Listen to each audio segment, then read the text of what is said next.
Irmãos, pela misericórdia de Deus, nós chegamos até aqui e duas coisas. Nós vamos começar a tocar em assuntos muito interessantes. A coisa começa agora a ficar mais objetiva dentro daquilo que a gente normalmente pensa e espera quando se faz um estudo sobre o Apocalipse. Mas também, irmãos, nós vamos começar a aproveitar a oportunidade de começar a buscar aqueles conhecimentos que nós procuramos obter, estudando alguns aspectos de história, superficialmente, naturalmente.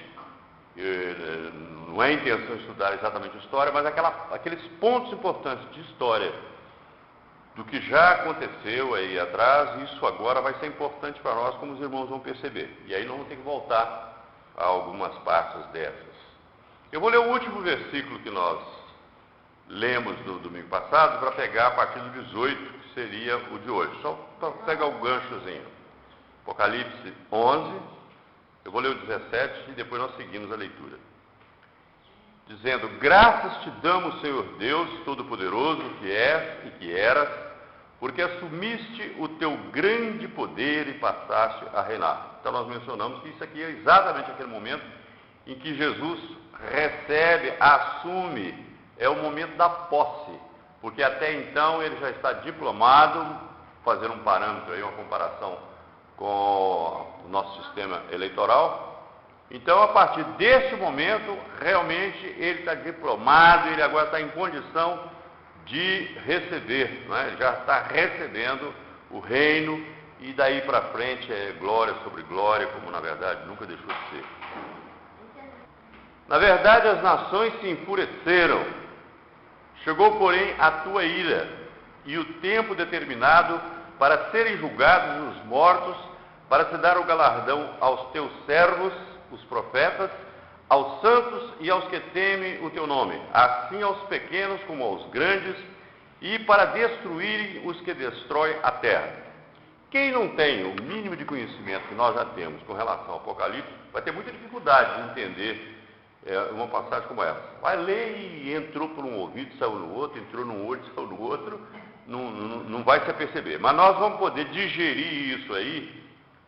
Na verdade, eu gosto muito dessas expressões da Bíblia, na verdade, porque o contrário de verdade é mentira e o contrário de Deus é tudo mentira.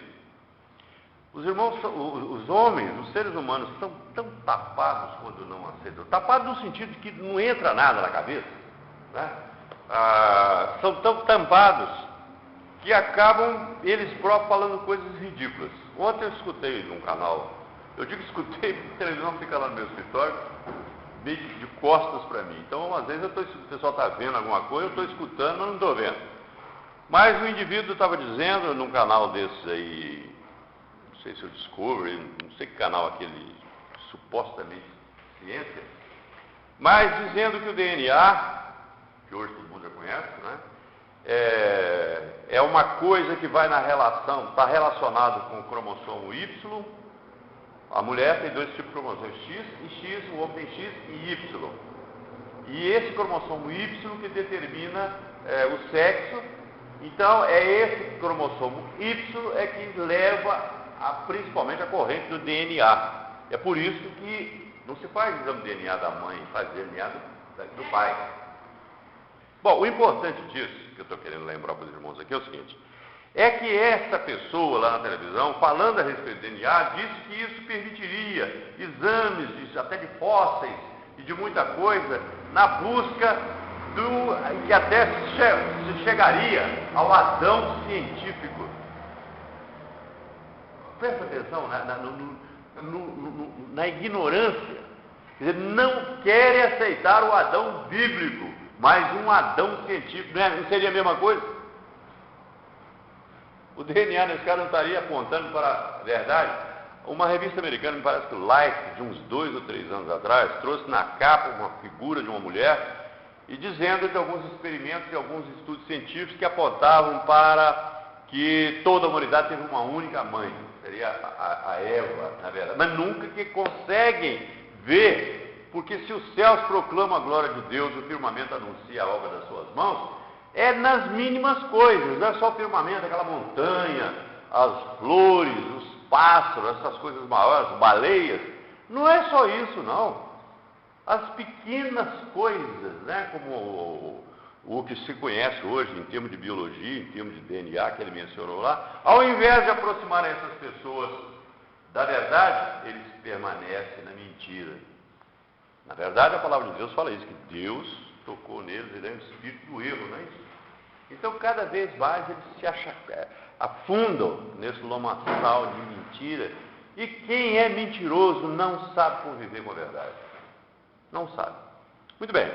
Então, começa a expressão. Na verdade, as nações se enfureceram. Chegou, porém, a tua ira. Olha o confronto aí. Então, na verdade, as nações se enfureceram.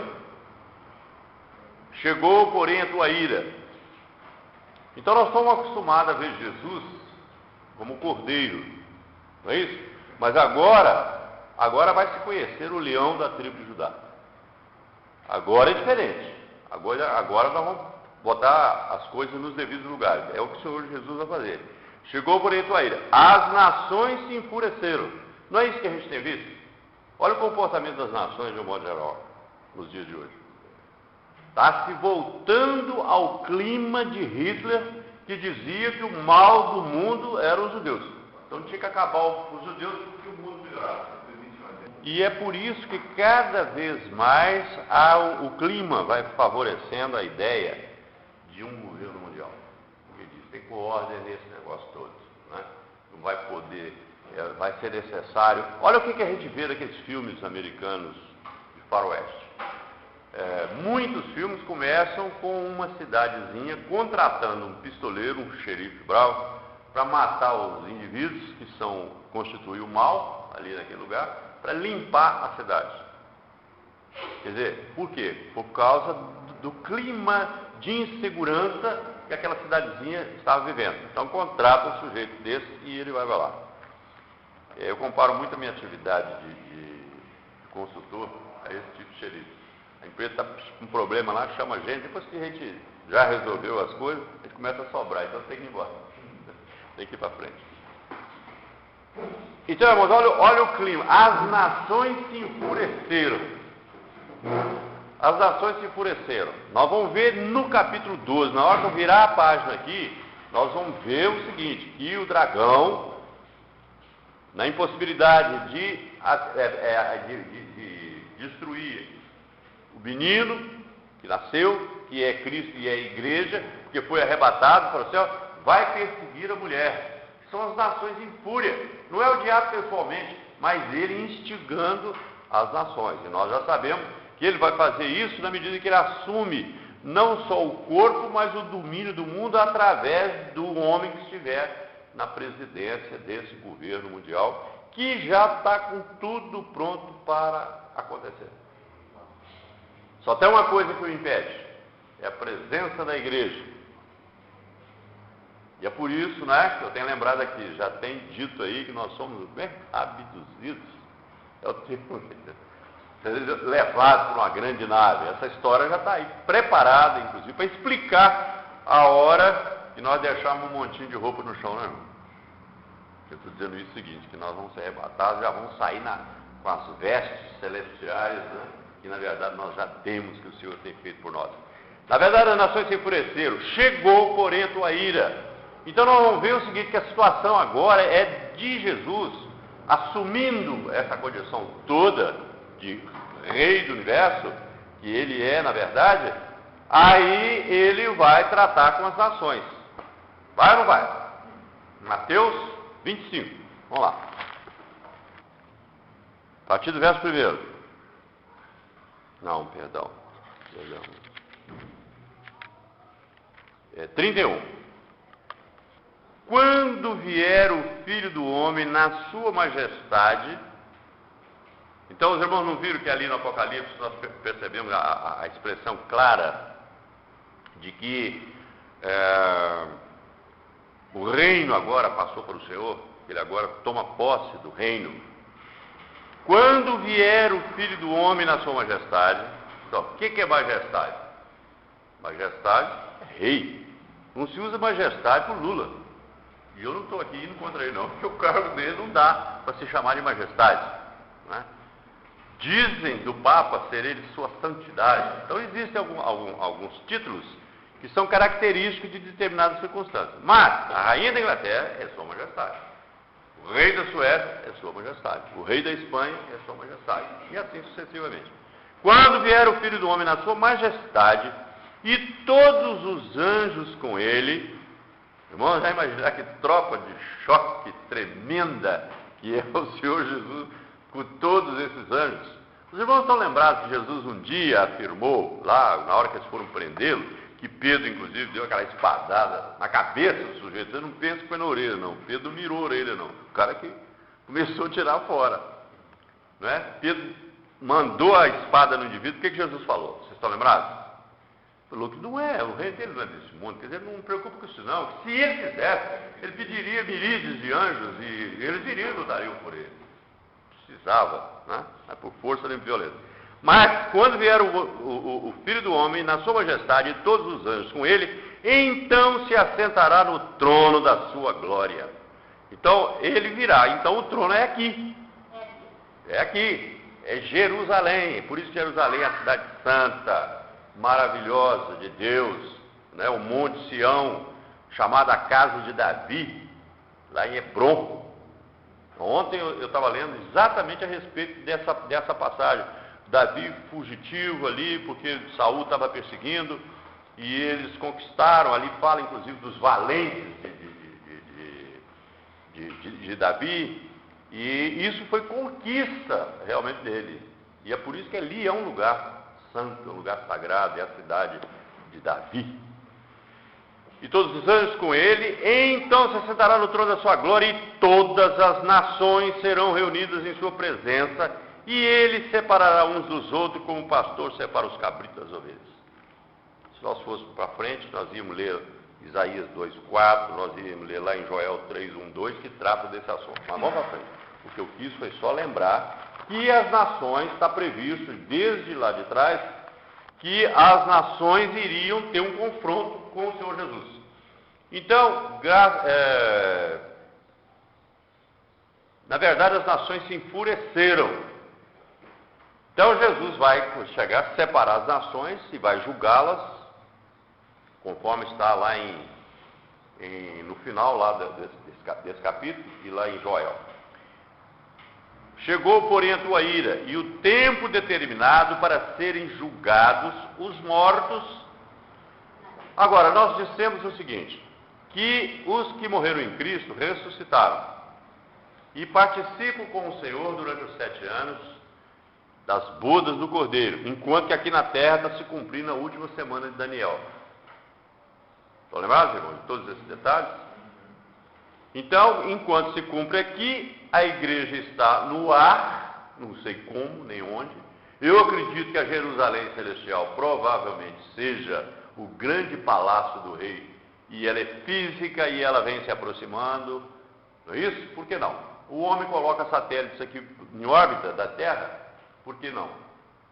Porque o tamanho que é a Jerusalém Celestial, ela não cabe lá em Jerusalém. Eu não tenho motivos para imaginar que ela seja aqui na Terra. Ela vai ficar provavelmente em órbita. Isso aí, irmão, são especulações minhas. Vocês não acompanham minha cabeça, não. Mas, por várias razões. Porque nós iremos ao encontro do Senhor dos ares. Será que Jesus vem sozinho, assim, corpo a corpo, nós vamos ficar no ar sem nada? Ou já tem todo um cerimonial, já existe todo... Porque casamento é um negócio interessante. Ou bem ou mal, na hora do casamento, a noiva já preparou tudo que ela podia e o noivo já preparou tudo que ela podia. Não é isso? Então, quem o noivo a casa geralmente é o noivo, né? Eu estou querendo... É costume nosso. Não quer dizer que a Bíblia tenha a dizer que os costumes sejam todos iguais. Mas, na verdade, é o seguinte...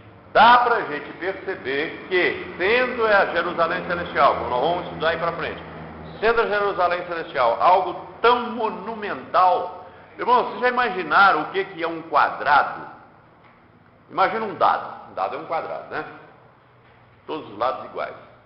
Agora imagine um quadrado, um caixote, só para fazer, de 4 quilômetros de altura, 4 quilômetros de profundidade e 4 quilômetros de largura. Perdão, não é 4 quilômetros, não, é 4.000 metros. É uma coisa estupenda, monumental, um negócio grande demais. Não dá para a gente fica até assustado, mas para Deus não existe impossíveis. Mas essa é a descrição da Jerusalém Celestial. Então, irmãos, não é de admirar, nós vamos ver isso com calma, ninguém precisa querer saber, querer saber de uma vez como é, como é que não é, porque isso não tem importância, isso não é relevante. Porque nós vamos, não, na hora certa nós vamos ficar sabendo, depois tudo vai acontecer. Mas imagine que essa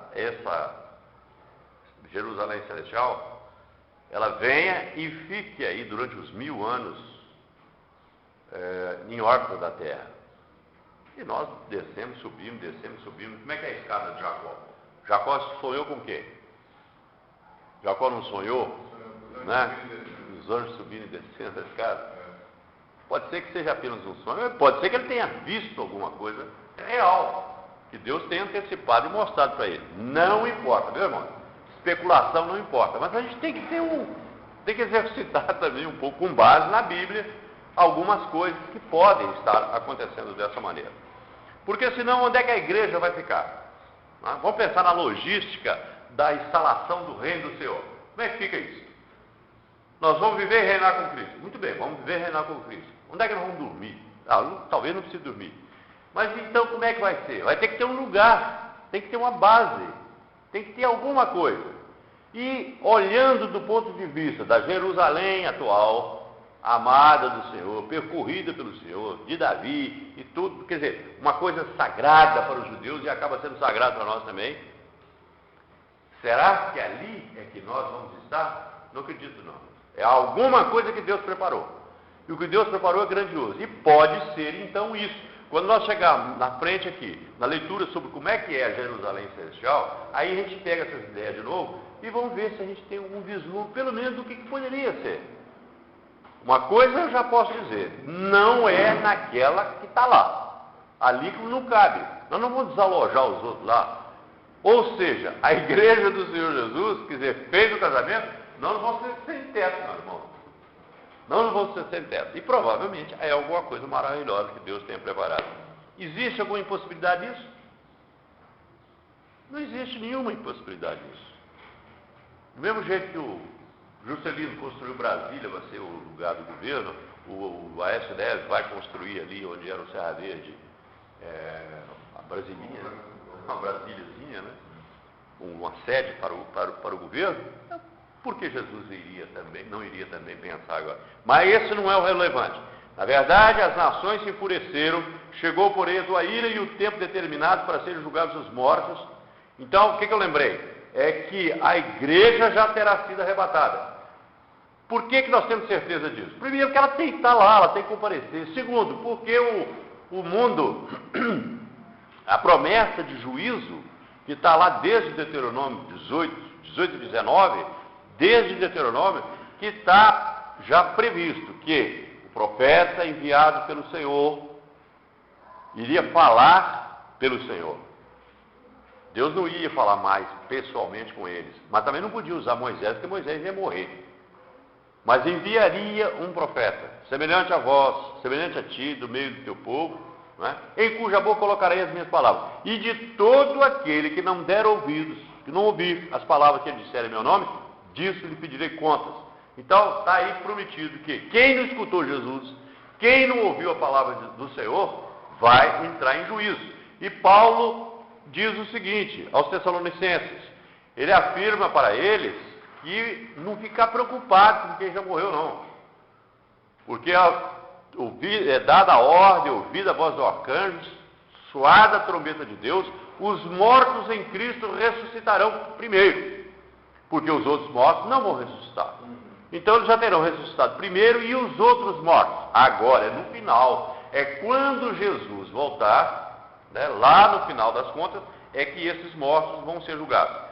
Passando aí, inclusive, por todo o milênio, porque é no final do milênio que isso vai acontecer.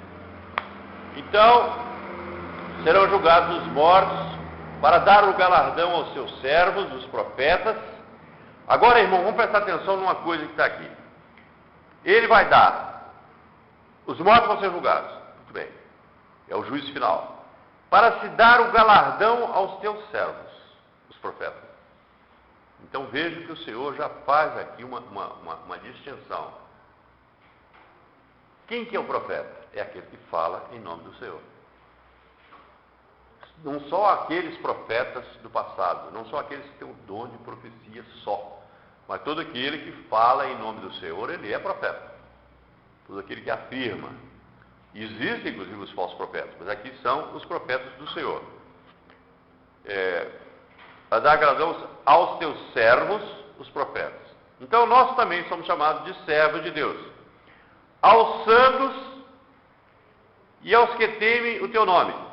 É perigoso a gente tentar ficar botando rótulo. Esse aqui é o grupo de fulano, esse aqui é o grupo tal, esse aqui é o grupo qual. Na verdade, o que importa é que todos aqueles que o Senhor tem como seus servos, como seus profetas, como seus santos, e que temem o Senhor, o nome. Então, o fundamental é isso, é aquele que teme o nome do Senhor. Aquele que clama pelo nome do Senhor. Como nós vamos ver aqui mais à frente, todo aquele que clamar o nome do Senhor será salvo. Assim aos pequenos como aos grandes, porque para o Senhor não há distinção. Para o Senhor não há distinção.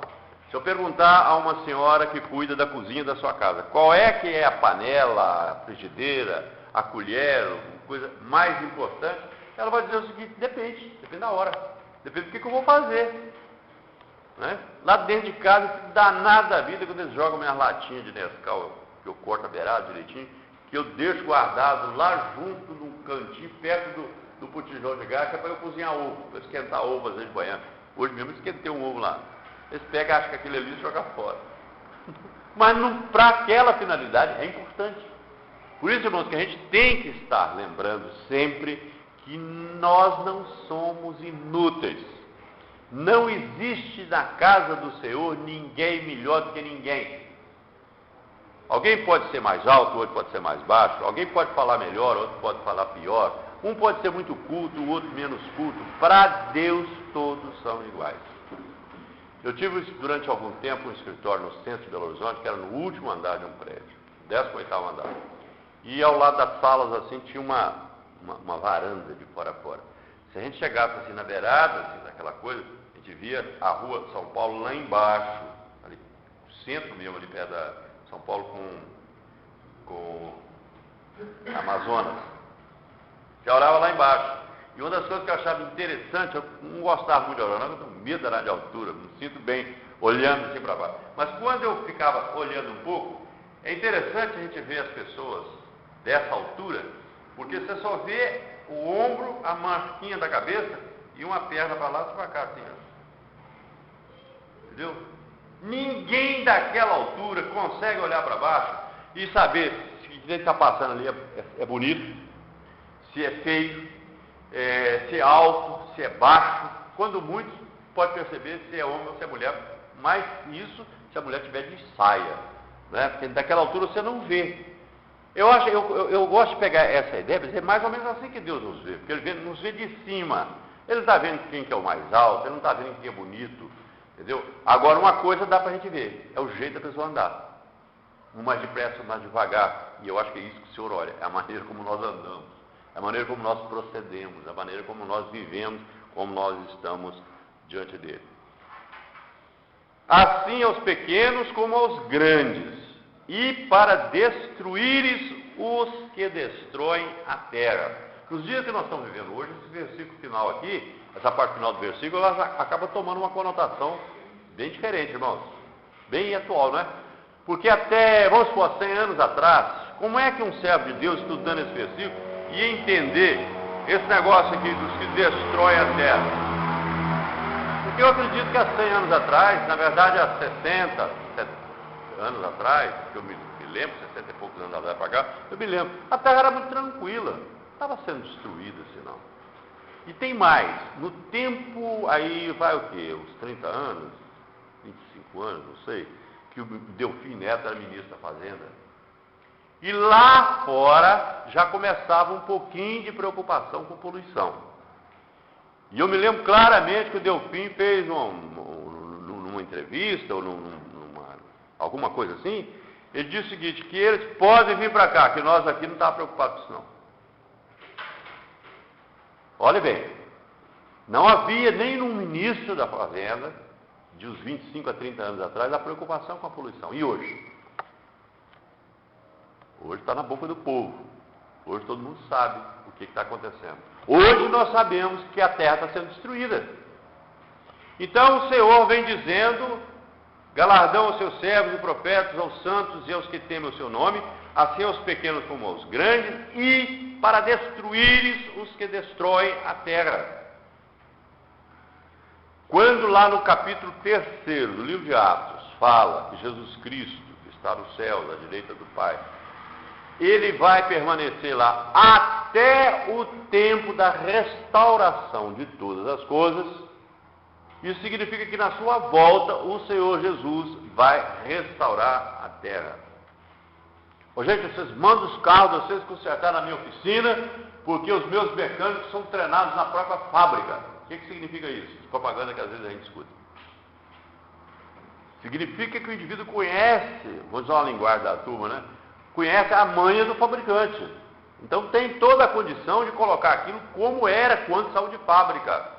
Ora, só tem um que sabe tudo a respeito da obra. Foi Jesus. Porque através dele, foi pela palavra de Deus, e Jesus é a palavra viva, é que todas as coisas foram feitas, e a Bíblia diz que nada do que foi feito sem ele se fez. Então, irmãos, é magnífico nós imaginarmos isso, que Jesus, na sua volta, vai consertar esse planeta. Irmãos, existem pessoas que são conhecedores das coisas, porque são estudiosos, porque são experimentados, e podem, às vezes, não concordar com aquela coisa em que ele é experimentado, ou que ele tem conhecimento. Isso aí é um juízo válido, porque a pessoa, pelo menos, está sabendo, está falando uma coisa que ele entende, que ele sabe. Agora, o mais comum são pessoas falarem de coisas que ele simplesmente leu só o rótulo. Ele nunca soube o que estava dentro da lata, dentro da garrafa. Ele leu o rótulo e acha que pelo rótulo ele é capaz de dizer as coisas. Gente que nunca leu a Bíblia, mas leu lá um trem, uma bobaginha lá, e acha que com isso fazer doutrina e de ser contra, coisa que ele, na verdade, não conhece. Então, irmãos, quando o Senhor Jesus Cristo voltar na sua glória, ele vai restaurar todas as coisas. E aí entra um espaço para a gente cogitar do seguinte: doutrinas bíblicas. Tem gente que é contra algumas doutrinas sem jamais ter estudado a doutrina, sem jamais terem procurado um conhecimento mais profundo. Por exemplo, na Bíblia tem para lá e para cá, e excesso até de fundamento, a respeito da doutrina bíblica da eleição. Eu não vou discutir doutrina aqui não, mas eu vou apenas lembrar que tem gente demais da conta que não concorda com a doutrina da eleição. Quer dizer, não está concordando com a Bíblia, não está sabendo de nada, em vez de estudar para poder ver como que isso está implicado com outras doutrinas, simplesmente é contra. É uma atitude fanática. O fanático é esse, é aquele que é contra. Ele acredita nas coisas sem conhecer a profundidade delas. Isso é fanatismo. O fanático não aceita discutir a tese dele. Ele acha que ele que está certo, acabou, os outros estão errados. Ele não abre um espaço. Então vamos discutir, vamos ver o que você tem para dizer a respeito disso que eu creio. Porque ele não tem abertura. Não tem abertura, ele não quer mudar. Então essa é a situação. Ó, irmãos, eu estou dizendo tudo isso para dizer, não dá para a gente perceber que a doutrina da eleição de Deus se manifesta inclusive no universo, e que esse planeta pequenininho foi eleito entre todos os outros por Deus para que aqui o Senhor construísse tudo isso, e a palavra. Eu aceito isso com muita tranquilidade, porque não tem explicação. Não precisa ir muito longe, não. Olha o resto do sistema solar. Olha os planetas que estão aqui ao nosso redor. É deserto puro. E hoje nós sabemos que é. Mas até uns tempos atrás, até que o homem foi à Lua pela primeira vez e pisou lá na Lua, até que o homem estivesse na Lua, ainda havia ideias de que, quem sabe, tinha gente, tinha habitantes na Lua, tinha vida na Lua. E era uma expectativa. Era uma expectativa, porque ninguém tinha certeza de que não tinha. Hoje tem certeza que não tem. Os instrumentos ópticos que foram criados, os telescópios, os procedimentos científicos para pesquisar. Agora o que eles estão fazendo? É pesquisando para ver se em algum lugar aí tem água. Será que eles estão com tanta sede? Água, porque a água poderia dar origem à vida e não sei o quê. E gastam milhões e milhões de dólares para fazer projeto, para pesquisar o universo, para enviar som não sei para onde, para ver se tem uma resposta. E Deus está aqui, o Criador está aqui. O nosso planeta é a glória de Deus aqui no meio de todo esse universo. E nós não estamos nem aí para isso. Pior, o homem não vê que Deus é que criou e que criou para a nossa vivência. E aí o homem coloca o seu interesse acima de todos os interesses e está destruindo a terra. Mas, irmãos, esse versículo que aqui está, ele nos garante o seguinte: Deus virá. O Senhor Jesus, na sua volta, virá para restituir todas as coisas. Há um versículo na Bíblia, não sei exatamente aonde ele está, que afirma que a própria terra, ela geme e espera a sua libertação. Eu ainda acho que a pastora também pensa dessa forma, eu ainda acho que aquelas gotas de sangue que caíram na pé da cruz, eu acho que aquilo tem um sentido simbólico também, porque no sangue de Jesus há poder. Então, destruir os que destroem a terra. Então, todo esse versículo, irmãos, ele fala ele dá uma ideia do fechamento da realidade das coisas que nós estamos vivendo. Não é verdade? Deixa eu ler ele de novo, todinho. Na verdade, as nações se enfureceram. Chegou, porém, a tua ira e o tempo determinado para serem julgados os mortos, para se dar o galardão aos teus servos, os profetas, aos santos e aos que temem o teu nome, assim aos pequenos como aos grandes, e para destruir os que destroem a terra. Verso 19.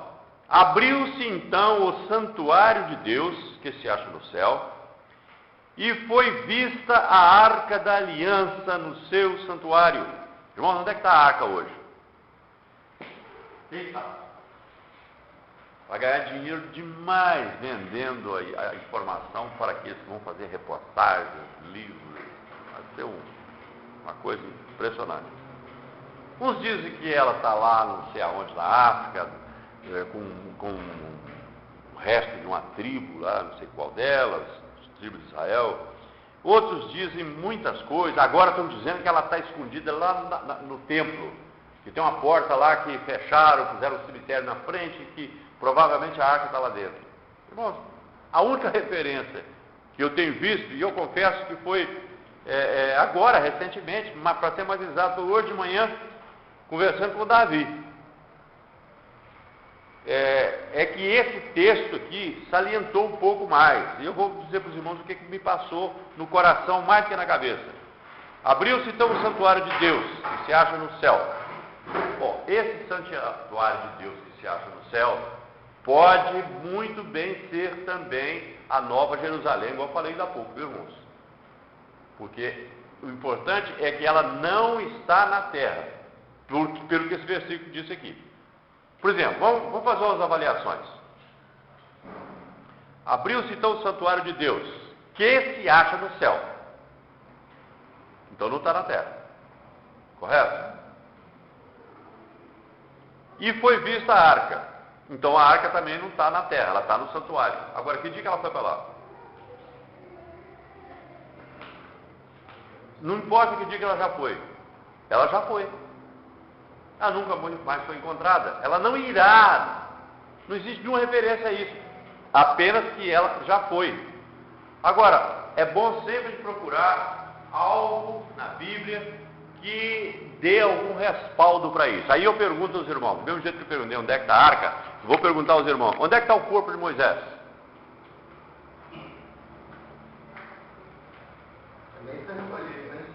Também, não é isso? Há muitos teólogos que afirmam, deve ter razão sobre isso, que afirmam que Deus separou para que ele, porque certamente que eles iam embalsamar, eles conheciam toda aquela técnica de embalsamamento do Egito, não é isso? As múmias estão até hoje. Então eles iam fazer do corpo de Moisés uma múmia e ia adorar aquela múmia. Aquilo ali ia ser para eles uma coisa terrível. Muito bem, vamos pegar um outro exemplo bíblico que isso iria acontecer. Quando eles estavam em pecado, Deus mandou lá no meio do arraial, eles estavam vindo do Egito ainda, estavam percorrendo o deserto, estavam naqueles 40 anos lá no deserto. E Deus então mandou no meio do povo um enxame de serpente. Serpente para mim é pior que cobra. A palavra cobra, a palavra serpente, para mim ela tem um efeito maior. Mas serpente, cobra, né? Ele mandou esses animais para dentro do coisa e eles foram chegando, picavam as pessoas e as pessoas morriam. Porque eram cobras extremamente venenosas, serpentes venenosas. Aí o que o povo fazia na hora dessa? Via que estava errado e corria para Moisés. Moisés, pede a Deus para tirar essas serpentes daqui do nosso meio. E Moisés, bonzinho como ele era, ele orou a Deus, clamou ao Senhor, pediu, o Senhor falou assim, não, tirar eu não vou tirar não. Você faz o seguinte, manda um artífice fazer de metal, não sei o que, prata, metal, cobre, parece que é cobre. Uma serpente, prende ela numa haste, quer dizer, num poste, e põe lá no meio do arraial. Todo aquele que for ferido, que olhar para a cobra, olhar para aquela serpente, vai ficar curado. Então, olha, irmão, Deus não tirou o pecado do mundo, mas deu a solução, deu Jesus. E Jesus diz, assim como Moisés levantou a serpente no deserto, assim importa que o Filho do Homem seja levantado. Então, aquele era um símbolo, Jesus na cruz, a serpente no meio do deserto. Deus não curava, mas se o indivíduo tivesse fé e aceitasse a salvação que Deus proporcionava, eles arrastavam ele lá, ele olhava para a serpente e ficava curado. Ou seja, é a solução de Deus, não é a solução do homem. Adão fez roupas de artesanato lá, de palha, não sei o que, não adiantou nada. A solução de Deus, um animal que foi morto, certamente com derramamento de sangue, tirado a pele e fez um casaco para cobrir ele. É a solução de Deus é que cobre o pecado. É isso que na verdade acontece. E o que eles fizeram depois disso? Passado isso, não jogaram a serpente fora não, guardaram, puseram nome nela, puseram o nome nela de Neustã. Acho que a minha memória está melhorando. Neustã. E passaram a adorar aquilo, fizeram daquilo um ídolo, igual o católico apostólico romano, pendura dentro do carro, pendura no pescoço, medalhinha, terço, crucifixo para lá, crucifixo para cá. Aliás, crucifixo está caindo de moda. O negócio agora é figurinha e estatueta daquela figura que eles acharam dentro d'água lá, não sei aonde. A tal da Aparecida. Muito bem. Isso não é prova de que o homem tem tendência para transformar objetos?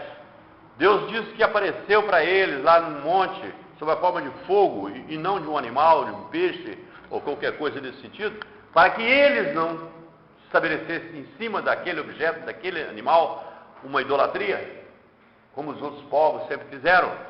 Então isso para comprovar que, assim como eles levantaram lá, se a múmia do Moisés permanecesse, ia ser a mesma coisa. Mais tarde, mais de 200 anos depois, Deus mandou que eles destruíssem aquela serpente que eles estavam guardando lá e venerando aquilo como se ali que tivesse o poder. Não é ali que estava o poder. Não é ali, e sim na graça de Deus. Deus que deu a solução para as picadas mortais das serpentes por causa do pecado que eles viviam. Então o homem tem essa tendência de transformar. Então os teólogos que estudam sobre isso, que falam sobre isso, afirmam que Deus separou o corpo de Moisés para que isso não virasse idolatria. Mas, meus irmãos, se a arca ainda estivesse hoje, ou tivesse permanecido junto com ele, não seria a mesma coisa? Com certeza. Ai, mas aí que ia ser mesmo. Irmãos, eu fui a uma igreja, fui até pregar nessa igreja, há uns 2 meses atrás, lá em... Ai, a memória agora escapuliu. Laranja é que tipo de fruta? Laranja, limão e família de fruta. Cítrica. Então, Citrolândia. Ali em Citrolândia. E ela é muito, a igreja é muito voltada para coisas de judeus. Eu não sei por que não houve muita... E eu vi na ponta assim do púlpito uma miniaturazinha da arca. Mas eu não senti bem vendo aquilo ali. Eu não senti bem. Não me senti bem. Porque aquilo, na verdade, é a evocação de um outro tempo. Aquilo apontava para Jesus, mas Jesus veio. Jesus já realizou a obra sacerdotal. Não é isso? Ele foi o próprio sacerdote que sacrificou e apresentou a si mesmo. Então, isso é obra definida, essas coisas para trás ficariam. Então, quando esse versículo diz, abriu-se então o santuário de Deus, que se acha no céu, e foi vista a arca da aliança no seu santuário, e sobrevieram relâmpagos, vozes, trovões, terremoto e grande saraivada. Então, irmãos, eu acho que isso responde, pelo menos provisoriamente, para quem estiver querendo saber onde é que está a arca, ela já está lá. Assim como o corpo de Moisés foi levado, eu creio que ela tenha sido levada. Mas, irmão, como isso não está afirmado definitivamente na Bíblia, eu peço que vocês apenas escutem o que eu estou falando, mas não tem que seguir o que eu estou dizendo, não. É que me parece, realmente, uma questão lógica. Não dá para a gente ficar procurando arca.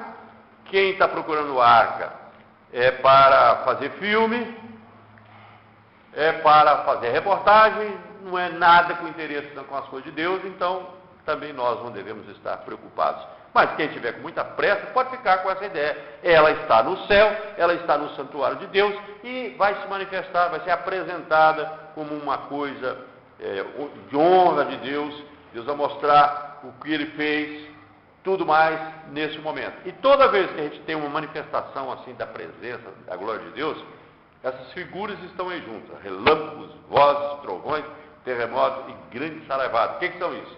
A maior parte, salvo as vozes.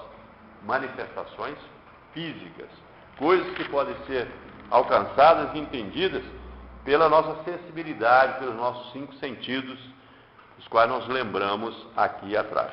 Dá para a gente começar o 12 e nós vamos pular para ele. Alguma dúvida até aqui? Desses 2 versículos, irmão? De tudo que eu falei até agora? Muito bem. Capítulo 12 agora. Está começando a entrar nas áreas mais interessantes, se bem que tudo é interessante, mas aqui que tem muita coisa em poucos versículos. Viu-se grande sinal no céu. Bom, certamente que depois disso. Irmãos, então, nós vimos um grande sinal no céu. Né? Aqui antes também houve terremoto, vozes, trovões. Isso tudo só pode ser na terra. Porque como é que vai acontecer isso? Ou seja, não exatamente na Terra, mas no universo.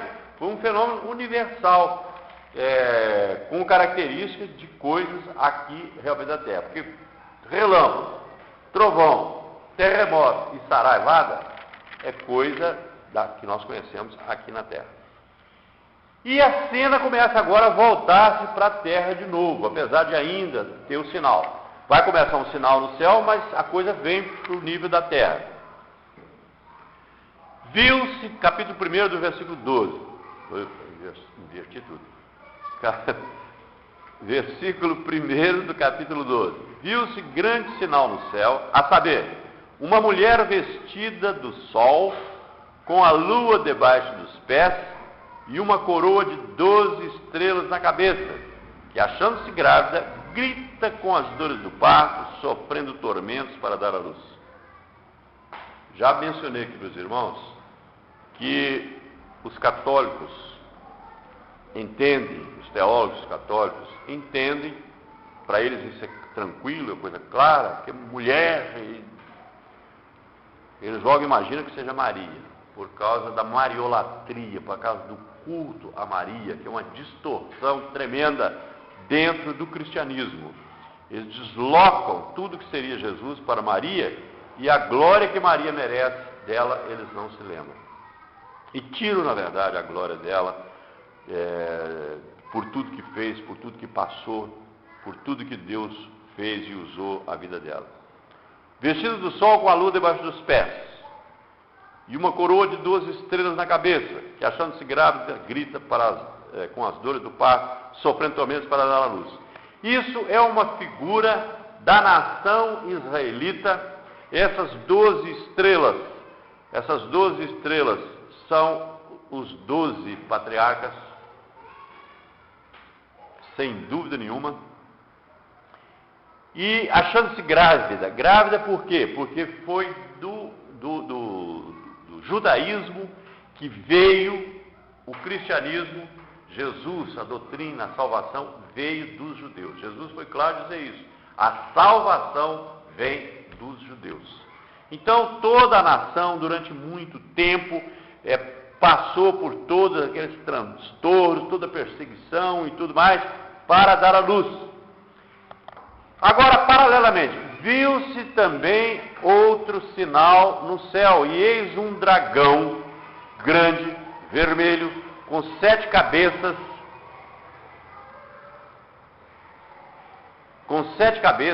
10 chifres, e nas cabeças 7 diademas. Essa figura dos chifres, dos 7 coisas, isso vai mais à frente aparecer de novo. Nós vamos procurar entrar em detalhe e identificar o que isso significa. Mas vamos para frente aqui, para chegar, para não sair desse contexto.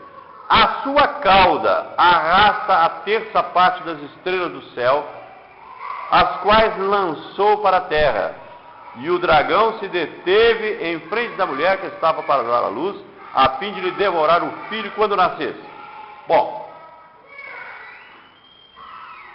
nós temos a ideia, e parece ser bastante clara, de que esse dragão é o diabo.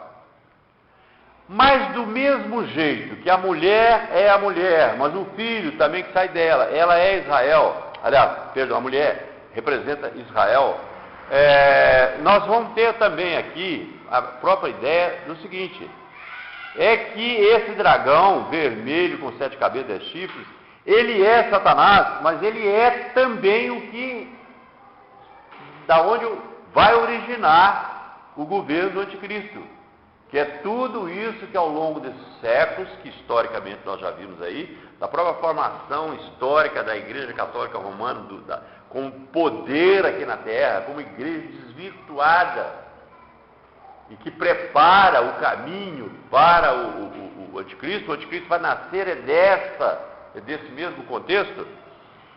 Então, essa terça parte que ela atrai para a terra, arrasta a sua cauda, quer dizer, os seus seguidores, são os anjos decaídos, são os anjos que não mantiveram o seu domicílio, como diz a expressão aí em outra parte da palavra de Deus. Contudo, bem aí, vamos voltar à mulher. Nasceu-lhe, pois, bom, eu esqueci de frisar que o dragão se deteve em frente da mulher, que estava para dar à luz, a fim de lhe devorar o filho quando nascesse.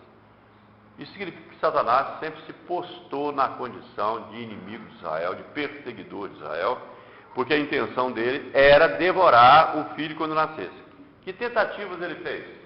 Primeira tentativa foi lá no Egito. Lá no Egito, porque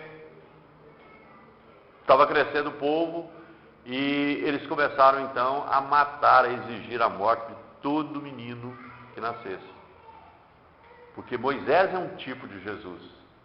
E o diabo sabia. Sabia que esse líder iria ser usado por Deus para tirar o povo dele daquela situação de escravidão no Egito. Tentou isso. Nós vamos ver que a época do nascimento de Jesus, o rei lá em Israel, como é que ele chamava? Memória, fui falar, fui mexer na minha memória, ela gastalhou de novo. Herodes, sabendo que o novo rei havia nascido, ele procurou saber de onde é que era, e como não ficou sabendo mais detalhes, porque Deus tocou naqueles magos e eles foram por outro caminho, voltaram para a terra deles, para o Oriente, ele então mandou que se matasse todos os meninos de 2 anos para baixo, lá em Belém. Cumpriu-se inclusive uma profecia, né? Raquel chorando pelos seus filhos, era uma alusão a esse morticínio de criancinhas. É o diabo por trás disso, irmãos. É o diabo por trás disso, querendo destruir realmente a nação. Nasceu-lhe, pois, um filho varão que há de reger todas as nações. É por isso que os católicos veem nisso Maria, porque eles não conseguem ver Israel como sendo alguma coisa que ainda mereça de Deus. O catolicismo tem sido usado contra Israel, contra os judeus, há muitos séculos. E o Papa, durante a Segunda Guerra Mundial, que era, eu acho, o Pio XI, o Pio XII, não sei qual desses aí, que de Pio não tinha nada, ele colaborou, ele contribuiu com Hitler nessa perseguição e morte dos judeus, passou tudo debaixo deles lá, e com o conhecimento deles. Nasceu depois um filho varão. Então esse filho varão é realmente Jesus, mas no sentido do Salvador, do Messias que veio de Israel. Nasceu depois um filho varão que há de reger todas as nações com cetro de ferro. E o seu filho foi arrebatado para Deus até o seu trono. Aqui, irmãos, o tempo está muito em cima, mas eu quero ver se fecha pelo menos o raciocínio em cima disso. Já vou marcar que eu não vou passar daqui. Irmãos, a coisa é grande e é profunda. O casamento humano, marido e mulher, eles são um tipo, um exemplo do grande ligação de Jesus e a igreja. Não é Jesus e a igreja que é um tipo do casamento, é uma cópia do casamento humano. Não, é o contrário. O casamento humano é que é uma cópia. O outro é maior. Então, com relação ao casamento, o que diz a palavra de Deus desde lá no princípio? Ela afirma que deixará o homem, né, seu pai, a sua mãe, e se juntará à sua esposa, e serão os dois uma só carne. Ou seja, uma mesma essência, uma mesma qualidade.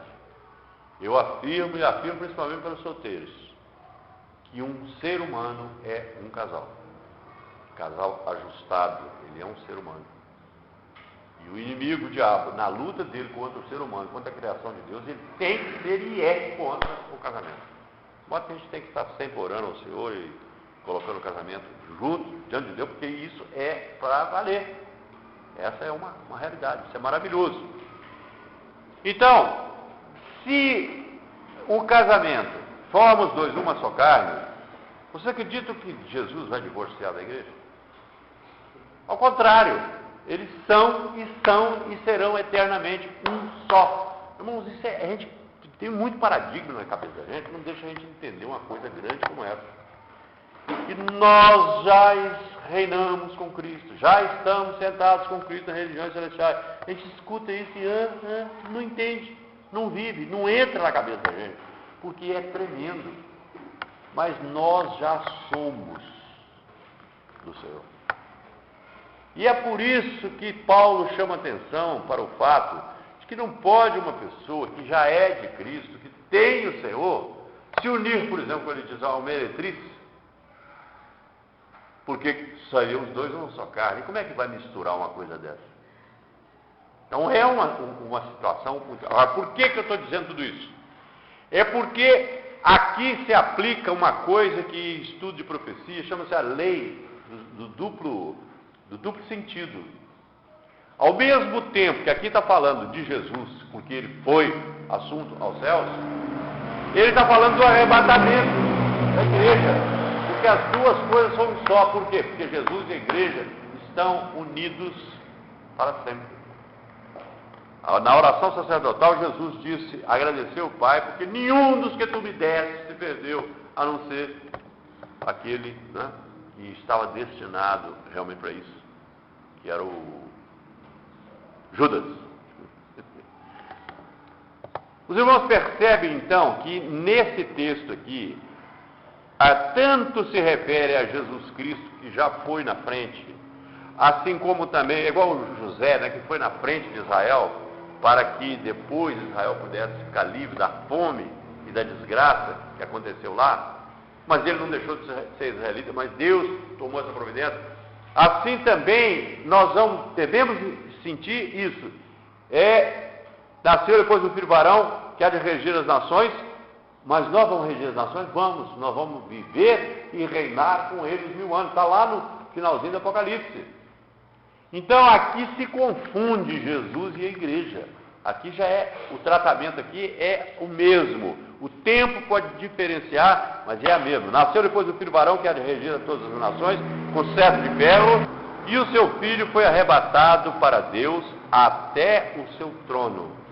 Então, irmãos, nós devemos entender isso aqui como sendo, na verdade, aqui o arrebatamento. Então, vamos deixar por aí, para nós continuarmos no domingo que vem, na seguinte situação: é o momento exato em que Israel permaneceu durante muitos anos. Satanás já vem agindo durante muito tempo. Mas chega um ponto exato em que a igreja é arrebatada. Satanás ele tentou o tempo todo destruir a igreja. A igreja é arrebatada. E aí, eu vou só adiantar aqui. A mulher, porém, fugiu para o deserto, onde lhe havia Deus preparado lugar para que nele a sustente durante 1260 dias. E aqui os teólogos católicos não descem até esse versículo. Senão não veria. Que negócio é esse, Maria, né, ter fugido para o deserto? Quem fugiu para o deserto não pode ter sido Maria. Então, o que esse momento representa? Representa o momento exato em que, tendo sido a igreja arrebatada, Satanás vai perseguir a mulher. Quem é a mulher? Israel. Não é isso que nós estamos vendo? Por que ele vai perseguir? Porque Israel ainda tem que ficar aqui 7 anos.